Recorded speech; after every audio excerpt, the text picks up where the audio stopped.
நீ ஆசைப்பட்ட பொண்ணையே உனக்கு கல்யாணம் பண்ணி வைக்கணும்னு நாங்களும் ஆசைப்பட்டோம். கல்யாணம்னு பேச்செடுத்ததும் அவ எப்படியெல்லாம் பேசினா தெரியுமா? உனக்கு ஒரு நல்ல பொண்ணை பார்த்து கல்யாணம் பண்ணி வைக்க சொல்றா. அப்ப அவன் நல்ல பொண்ணே இல்லையா? அதில்ல விஜய், அந்த பொண்ணோட வாழ்க்கையில ஏதோ பிரச்சனை இருக்கு. அதான் கல்யாணமே வேண்டாங்கிறா. நாம இந்து, அவ கிறிஸ்டின். ஒருவேளை மதம் கூட பிரச்சனையா இருக்கலாம் இல்லையா? எதுவா இருந்தா நமக்கு என்ன, அவளை விட்டுருவோம். ஆரம்பி ஓனரோட ஒரே பொண்ணும் நல்லா இருக்கா. நமக்கு ஏத்த ஸ்டேட்டஸ். அந்த பொண்ணை கல்யாணம் பண்ணிக்கிட்டா உன் வாழ்க்கை நல்லா இருக்கும். ஆமா விஜய், நாங்க சொல்றதெல்லாம் உன்னோட நல்லதுக்காக தான். காலையில 7 மணிக்கு நம்ம ரிலேஷன்லாம் வந்துடுவாங்க. 8 மணிக்கு நீ ரெடியா இரு. அந்த பொண்ணையே நிச்சயம் பண்ணிட்டு வந்துடுவோம். இனிமேல் எதை பத்தியும் கவலைப்பட வேண்டாம்.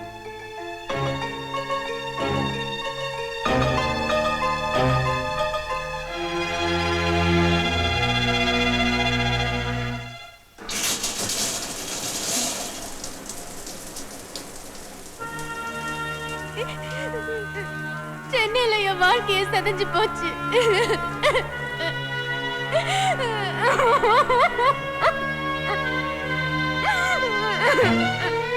அவளை கொஞ்ச நாளைக்கு டிஸ்டர்ப் பண்ண வேண்டாம்ப்பா. மனசில் பத்தி அழிச்சிட்டு போகுதுன்னா அந்த பெண்ணு வாழ்க்கையில் ஏதோ பெருசா பாதிக்கப்பட்டிருக்குன்னு நினைக்கிறேன். நாம இந்து, அவ கிறிஸ்டின்.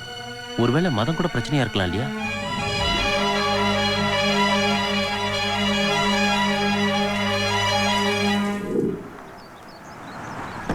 வாங்க வாங்க.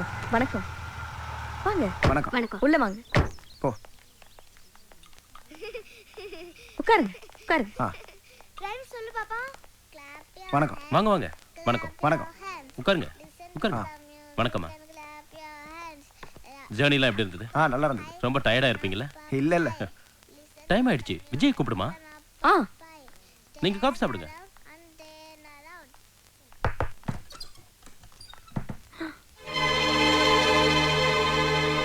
விஜய் விஜய் விஜய் விஜய் விஜய்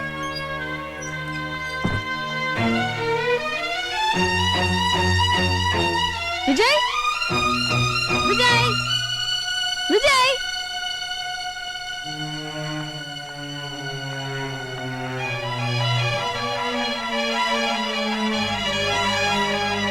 என்னங்க, விஜய் காணுங்க. வீடெல்லாம் தேடி பார்த்துட்டேன், எங்கேயுமே காணோம். விஜயை காணுமா? காணுனா எங்க போய்? ஆமாங்க, என்னம்மா சொல்ற? என்ன பண்றதுன்னு தெரியல. 8 மணிக்கு ரெடியா இருக்க சொன்னனே, எங்க போயிருப்பான்? One second. கொஞ்சம்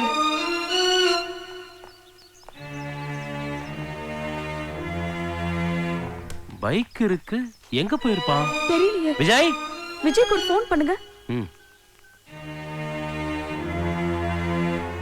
ஓ, சுவிட்ச் ஆஃப்ல இருக்கு. அவன் ஃப்ரெண்ட் சதீஷ் இருக்கான்ல, அவனுக்கு ஃபோன் பண்ணுங்க.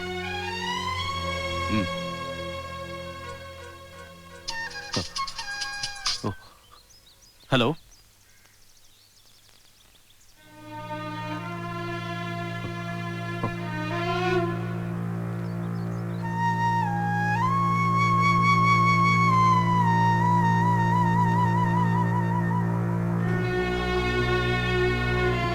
என்னங்காச்சு?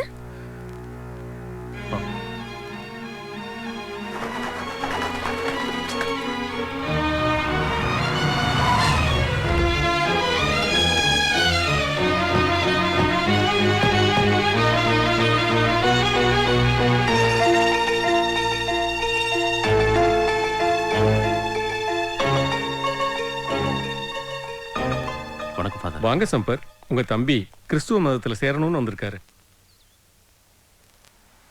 இயேசுவோட சாம்ராஜ்யத்துல ஒரு ஆத்மாவை அறுவடை பண்றதுல எனக்கு சந்தோஷம்தான். ஆனா யார் ஒருத்தர் பைபிளை முழுமையா படிச்சு கர்த்தரை புரிஞ்சுக்கிட்டு கிறிஸ்துவ மதத்துக்கு வராங்களோ அவங்க தான் உண்மையான கிறிஸ்துவரா இருக்க முடியும். அப்படி ஒருத்தருக்கு ஞான ஸ்நானம் பண்ணி வச்சு யார் ஒருத்தரை கிறிஸ்துவரா மாத்துறாங்களோ அவங்க தான் இயேசுவுக்கு உண்மையான ஊழியனா இருக்க முடியும். நான் இயேசுவுக்கு உண்மையான ஊழியனா இருக்க ஆசைப்படுறேன். உண்மையிலேயே உங்க தம்பி மதம் மாறுறதுக்காக இங்க வரல, ஏதோ ஒரு பாதிப்புல தான் வந்திருக்காரு. அது என்னன்னு பார்த்து சரி பண்ணுங்க.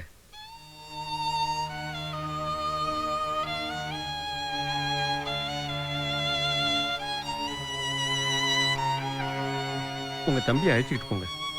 Thanks father. ம்.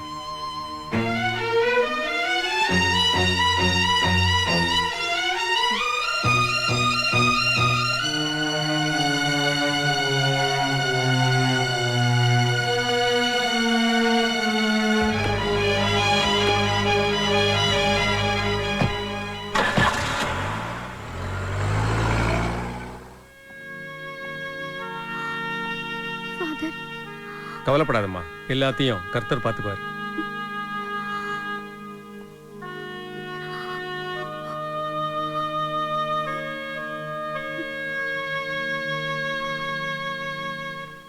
யார் கொடுத்த தைரியது? மதம் மாறியா? எங்க விட அவதான் உனக்கு முக்கியமா? எப்படா இப்படி எல்லாம் மாறின? நிறுத்து நிறுத்து நிறுத்து. அதுக்கு அடிச்சா சரியாயிடுமா?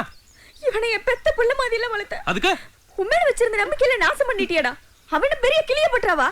அவளுக்காக மதம் மாற அளவுக்கு போயிட்டிய. மதம் மாற அளவுக்கு உனக்கு என்ன அவன் மேல பைத்தியமாடா? எப்படி உனக்கு பேர் தைரியம் வந்து? சொல்றல விடு விடு. நான் அவளுக்காக என்ன வேணாலும் செய்வேன். ஏ செத்து கூட போவேன். ஆமா, அவளுக்காக நான் செத்து கூட போவேன். செத்து கூட போவேன். செத்து கூட போவேன். அவளுக்காக நான் செத்து கூட போவேன்.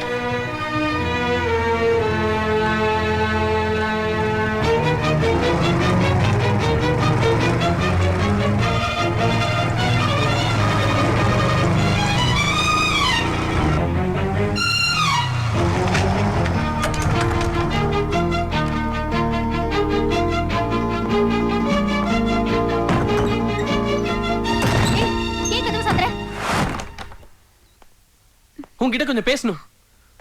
எதை பத்தி? நான் இங்க வந்தது நீ என்ன கல்யாணம் பண்ணிக்கணும்னு கேட்கறதுக்காக இல்ல.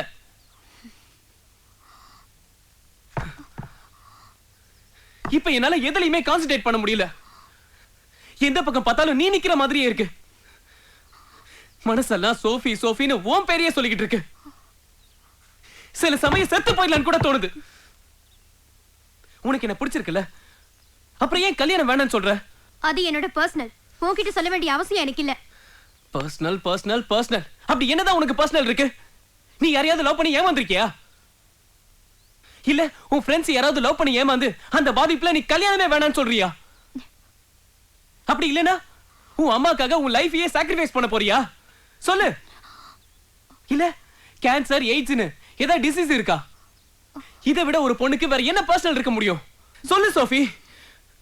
அன்னைக்கு அவ்வளோ எமோஷனலா அந்த மணல் சிற்பத்தை அழிச்சிட்டு போனியே, அப்படி உன் வாழ்க்கையில பாதிச்ச சம்பவம் என்னன்னு சொல்லு.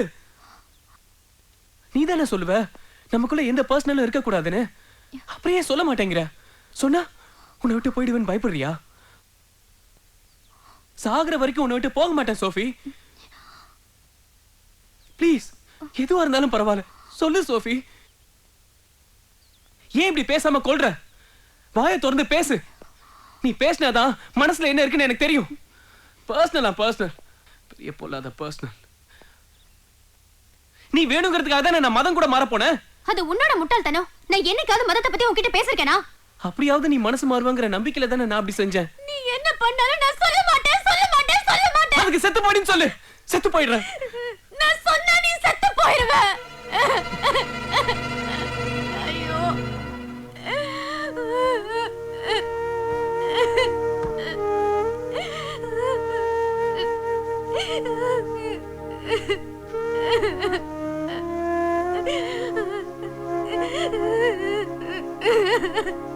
அப்படின்னா உன் வாழ்க்கையில என்ன சோஃபி நடந்துகிட்டு இருக்கு? நான் சொன்னல விஜய், கர்த்தருக்கு பிறகு நான் அதிகமா நேசிக்கிறது உன்னதான். நீ என் வாழ்க்கையில வேணும் விஜய், நீ என் வாழ்க்கையில வேணும். அப்ப என்கிட்ட சொல்ல மாட்டல? என்ன புரிஞ்சுக்கோ விஜய், திரும்ப திரும்ப அதையே கேட்காத ப்ளீஸ். வேணாம், நீ என்கிட்ட எதுவும் சொல்ல வேணாம். அவனுக்கு பெரியப்பன், சித்தப்பன், அண்ணன், தம்பி இந்த மாதிரி எவனாவது எதிரிங்க இருப்பாங்க. ஆனா நமக்கு அப்படி யாருமே இல்லையே. நம்மளோட எதிரியே உன்னோட இந்த வீண் பிடிவாதம் தான். உனக்கு 5 மணி வரைக்கும் டைம் தரேன். அதுக்குள்ள சொல்லல, அதோ தெரியுது, அந்த செல் டவர்ல இருந்து விழுந்து சூசைட் பண்ணிக்குவேன். நான் சொல்றது ஜோக் இல்ல, சீரியஸ். பாத்துக்க விஜய்.